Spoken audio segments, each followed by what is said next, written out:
Greetings, one and all. I've done my back in. Not sure what's happened, but I was walking to the bus stop and I felt a twang in my back and thought nothing much of it. But over the last few days, it's begun to really hurt. Anyway, enough about my problems. It made me think, right, I'm going to look up what Gurdjieff says about the spine. And of course, he says quite a bit about it.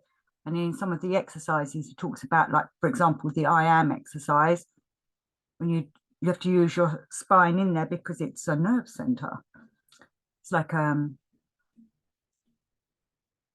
trying to think what the right word would be. It's like my brain's gone dead because my back's not working, but it's a connection to the higher vibrations coming down to us. When he does the I am exercise, he says we breathe in the I and feel that in our solar plexus. And when we do the it goes up through our spine and all around our body.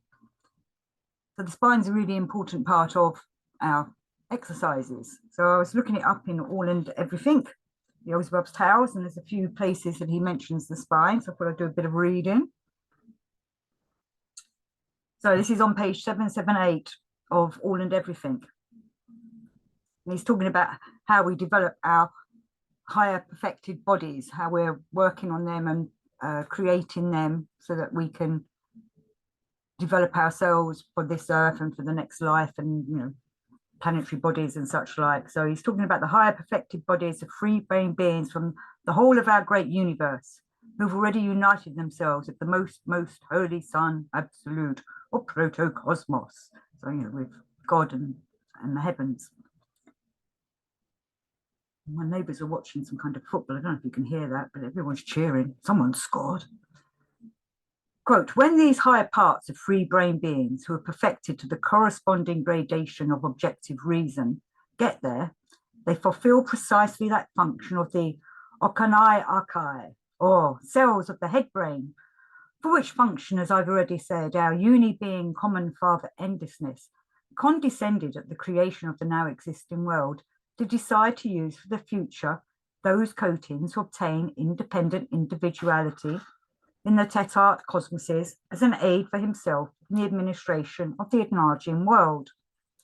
So by doing this work, we're not just doing it for ourselves, we're doing it for his endlessness, for the divine source, and to continue with the maintenance of the whole universe. We're developing ourselves, we're like a little small microcosmic part of it, and by working on ourselves, perfecting our higher being bodies, we're then getting in tune with the macrocosmos, and we're helping with that work and doing divine things. Where sleepy people who aren't attuned like that, they're just going about doing their own thing and living by a law of accident and living a mechanical life, where we're trying to step out of that and go into the harmonious universe, the harmony of the whole, how the whole universe works, and work for the divine source. That's what we're here for. And by developing ourselves, and he's talking first about the brain,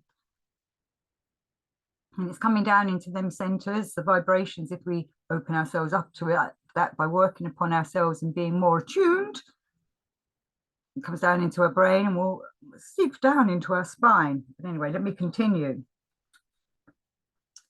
Further, in each of them, in their what is called vertebral column, another concentration was localized, called there the spinal marrow, in which there are precisely those what are called denying sources, which actualize in their functionings in relation to the parts of the head brain, just such fulfillments as the second order newly arisen suns of the megalocosmos actualize in relation to the most holy protocosmos.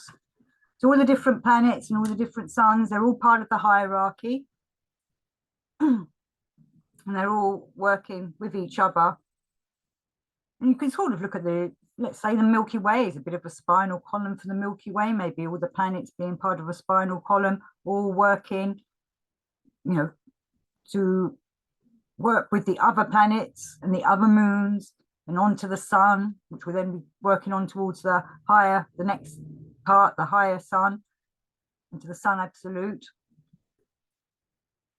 And by doing this, we're also working on our own bodies, which are like I was saying, a microcosm of the macrocosm. So by attuning ourselves, and I think it's quite important to understand what all the different planets mean as well, perhaps from not necessarily an astrological point of view, but even their mythical point of view of, like Mars is often seen as the war planet. And I did notice before all these wars that have started in the last few years, I think it was towards the end of 2020 or 2021, I noticed how red Mars had become, and a few of us were saying like war's coming. And boy has it. And yeah, so, and you look at Venus, the planet of love, but understanding what all the different types of love there are. And Mercury, the messenger planet, also known as Hermes, was the messenger of the gods, communication. Saturn and Jupiter, old Father Time and the wisdom of the ancients.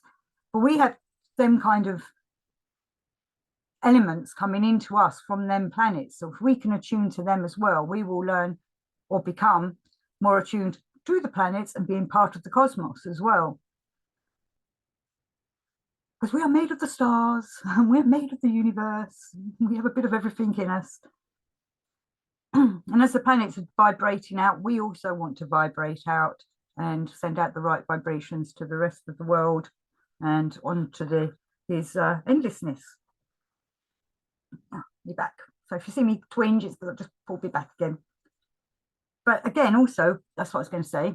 So our head is connected to our neck, which is connected to our spine. Everything's connected, as we all know. The knee bone's connected to the thigh bone, blah, blah, blah. We all know the song.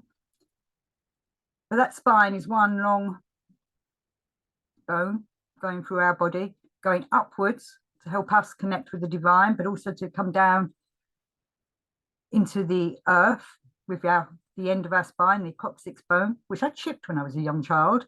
And I fell out of some double glazing window doors. So this is why we should really be trying to sit erect, stand erect, try not to slump around too much. I notice if I slump around and don't sit properly, after a while my back starts to ache anyway. So that's because our back's not being then in its right place and it's not connecting up and down and keeping us upright. We're one of the few creatures that walks on two legs on this planet and has also our heads on the end of our necks going upwards. Most animals, their backs are like that, or if a gorilla is also like that, maybe that's one of the differences. Remember, watch out for the gorilla, don't make eye contact with it. Most animals, their backs are like that and their heads are looking horizontally, not reaching up like we are. Our backs taking us upwards vertically. I didn't explain that very well, but you know what I mean. Go and look at the dogs and cats and such like. So we're able to receive the vibrations from above into our heads, straight down into our spines, is what I'm saying. Whereas animals, are getting into their heads, but their spines being horizontal. That's why they're doing a different mission to us. And they're not on the same mission as us humans, but they are part of it. But what it is, secrets. Now, I'm going to continue with Gurdjieff. It must without fail be noticed that in former epochs there on your planet, your favourites knew something about the separate particular functionings of the parts of their spinal marrow. They even knew and adopted various mechanical means for action upon corresponding parts of this spinal marrow of theirs. During these periods when some disharmony or other appeared in their, as they express it, psychic state, but the information relating also to this kind of knowledge gradually evaporated. And although your contemporary favourites know that certain particular concentrations are in this spinal marrow of theirs, yet of course they have not the slightest notion for what function they were designed by great nature, and in most cases simply name them brain nodes of their spinal marrow. Well then, just these separate brain nodes of their spinal marrow are the sources of denial in relation to the separate shades of affirmation in their head brain, precisely as the separate second-order suns are the sources of the various shades of denial in relation to the various shades of affirmation of the most holy protocosmos. So, what I've been reading into here, this is all part of the sacred laws, law of 7, law of 3. And as I was saying, the head's connected to the spine, so everything's coming down from above. If we're tuned to it, we open ourselves up to the higher vibrations. You know, this is all part of the involutionary coming into us, and the evolutionary, what we're giving out processes. You know, it's coming down into us. We should be working with it to develop it so that when we send it back out, it's good stuff. You know, as Christ was saying, you know, it's not what goes into the mouth, it's what comes out of the mouth that matters. You know, what you're saying, words that you use are very important, but it's the same thing with this process of what Gurdjieff's talking about here. If we're opening ourselves up for all this, we've got to then work with it and not misuse it, which is what all the dark magicians and black magicians were misusing it for. Where we were using it for white magic. Is it white magic? No, it's an actual process that we can use to develop ourselves so that we're part of the harmony and the ongoing work of making this universe continue in a harmonious way. I'm saying harmonious again because that's what it's all about. That's why the divine source, his endlessness, as Gurdjieff calls him, created all this universe, because it's all a workings, a harmonic workings. So I used to say the mechanical workings of the universe, but really the mechanical workings I think is more sleepy. But maybe we've got a higher vibration of mechanical working, so it is still a mechanical workings, but it's in a higher vibration than what being asleep is and living a mechanical life. But further on in the same chapter, he then says a little bit more about the spine. Let me just try and remember where that is. So this is still in the Holy Planet Purgatory chapter, which is a very important chapter. Further, a part of this being Tetahari from both hemispheres of their head brain goes unchanged to serve the planetary body of the given being. But the other part, having in itself all the possibilities for independent evolution, continues to evolve without any help coming from outside and mixing again by means of the process Harnal Mitzvah Nil, with previously formed higher substances already present in the beings. It is gradually transmuted into still higher definite being active elements called Vajan Dahari. So in this chapter, Gurdjieff does use a lot of his own terminology because he's trying to get across the meaning of what all these processes are. And as we know in our languages, many words have been changed over the centuries from what they originally meant to the opposite. Some words have different meanings that are completely just not the same to each other.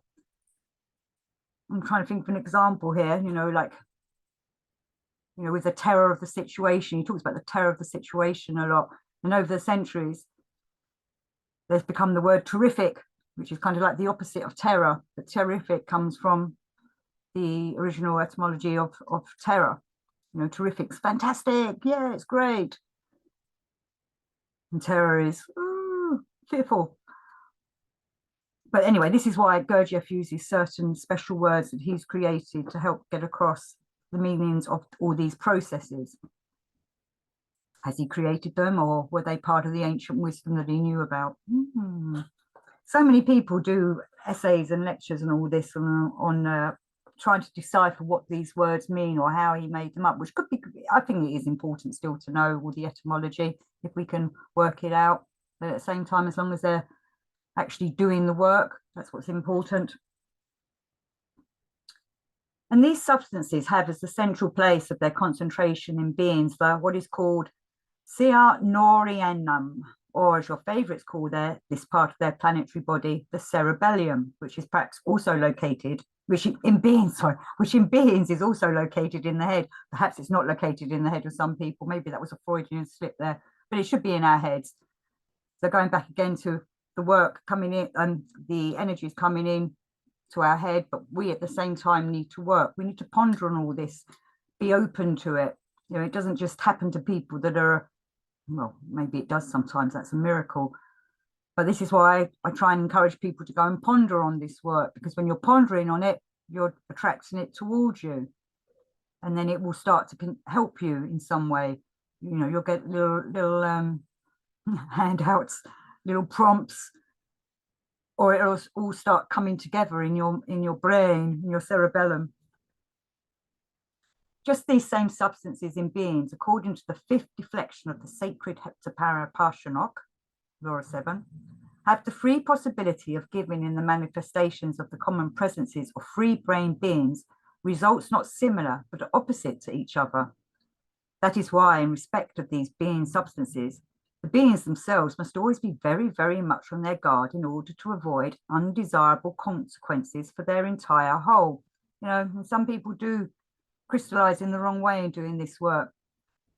Because Gurdjieff's by us doing this work, Gurdjieff talks about us crystallizing our bodies, crystallizing our way of being. And I think it's also helping develop our other bodies, like our Keishjan body and such like. But some people misuse it and crystallize in the wrong way. And if they don't realize that soon enough, they will just end up destroying themselves. But if they notice it in time, you can decrystallize and rebuild yourself, which is what we do with the work anyway. From a practical point of view, we have to let go of all our old ways of thinking and being, and you know, we're becoming a new person. We're being reborn and crystallized in a new way, hopefully in the right way, because we've had the teachings and done the exercises of the Gurdjieff work. Anyway, let me continue. That is why, in respect of these being substances, the beings themselves must always be very, very much on their guard in order to avoid undesirable consequences for their entire whole. From the cerebellum of beings, a part of these definite substances also goes to serve the planetary body itself. But the other part, passing in a particular way through the nerve nodes of the spine and the breast, is concentrated in the beings of the male sex in what are called testicles, and in the beings of the female sex in what most of your favorites call ovaries, which are the place of concentration in the common presences of beings of the being Xi Ohari, which is for the beings themselves their most sacred possession. You should know that this particular way mentioned is called Trinva. I never know how to say that. It's Trnlva. And I've noticed some people do seem to talk a lot about this part of what he's saying here, because there is a lot of misunderstanding of how we use our sexual energy. You know, I believe artists use their sexual energy to create things. Sexual energy is a creating force. And writers and such like that, if you're creating something, it's normally coming from them energies. It's not necessarily talking about a sexual energy in a way of, you know, you need to go and get laid or whatever. It's talking about how we use that energy to create in ourselves for work, obviously, but also ways to develop yourself so that you're prepared to accept the work when it's coming into you, and then you can work upon it. And the more you develop those right energies, they'll be working in you. And then when, well, hopefully we should be working all the time, but it is difficult. But when you do start concentrating on the work, you've already got like a, you know, a little sample of them energies within you. And so you can build on that. You know, we're building on the bodies that we're making within ourselves. And I just wanted to do one other little quote on the spine. Let me just look up where that was using my guide. Oh yes, 37. So I'm just going back to the first chapter that Gurdjieff wrote about the arousing of thought, where he talks about why he wrote this book. So he was saying, blah, blah, blah, blah. At the same time, in the whole region of my spine, there began a strong, almost unbearable itch, and a colic in the very center of my solar plexus, also unbearable. And all this, that is, these dual, mutually stimulating sensations after the lapse of some time, suddenly were replaced by such a peaceful inner condition as I experienced in later life once only, when the ceremony of the great initiation into the brotherhood of the originators of making butter from air was performed over me. And later when I, that is, this something unknown of mine, which in ancient times one crank called by those around him, as we now also call such persons, a learned man, defined as a relatively transferable, arising depending on the quality of the functioning of thought, feeling, and organic automatism. And according to the definition of another also ancient and renowned learned man, the Arabian Mao el-Lel, which definition, by the way, was in the course of time borrowed and repeated in a different way by a no less renowned and learned Greek, Xenophon, the compound results of the consciousness, subconsciousness, and instinct. So when this same I, in this condition, turned my dazed attention inside myself, then first it very clearly constated that everything, even to each single word, elucidating this quotation that has become an all-universal life principle, became transformed in me into some special cosmic substance, emerging with the data already crystallized in me long before from the behest of my deceased grandmother, changed these data into a something, and this something flowing everywhere through my entirety, settled forever in each atom, composing this entirety of mine.